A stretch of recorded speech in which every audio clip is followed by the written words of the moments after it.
La propriété à temps partagé. Quel est le principe? Vous achetez un produit à plusieurs et vous partagez l'utilisation avec ces différentes personnes. Ce principe permet d'accéder à une audience client beaucoup plus large. L'origine de la propriété partagée. NetJet, société américaine, a été l'une des premières entreprises à proposer en 1964 la propriété partagée d'un jet, ou plus exactement l'accès à une flotte de plus de 750 avions.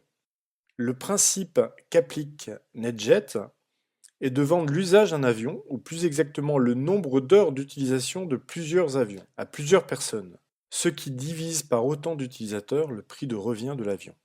Résultat pour la société NetJet, en l'espace de seulement 20 années, la société a réussi à se constituer une flotte de plus de 750 avions qui permettent de réaliser plus de 370 000 vols par an dans plus de 150 pays. Appliquons le même principe à la voiture. Vous souhaitez acheter une voiture qui coûte 30 000 euros, mais cette voiture est bien trop chère par rapport à votre budget. Vous vous groupez à plusieurs pour acheter le véhicule. Là, nous sommes 6. Divisons le prix du véhicule qui coûte 30 000 euros par 6, ce qui revient à 5 000 euros par personne.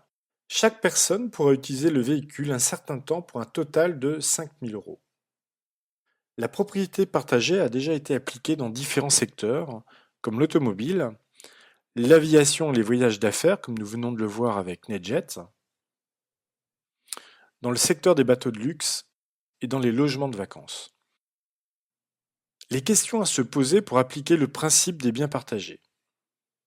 Première question. Peut-on proposer un modèle de partage d'un bien qui minimise le risque du bien partagé? Deuxième question.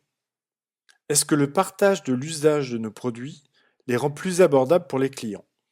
En effet, l'idée est d'essayer de proposer notre produit que l'on n'arrivait pas forcément à vendre auprès d'un certain segment de clientèle, et donc d'élargir notre segmentation client grâce à une offre qui est beaucoup plus accessible financièrement. Enfin, la troisième question, avons-nous intégré à notre business model une clause simple et solide pour les clients qui souhaiteraient vendre leurs droits d'usage?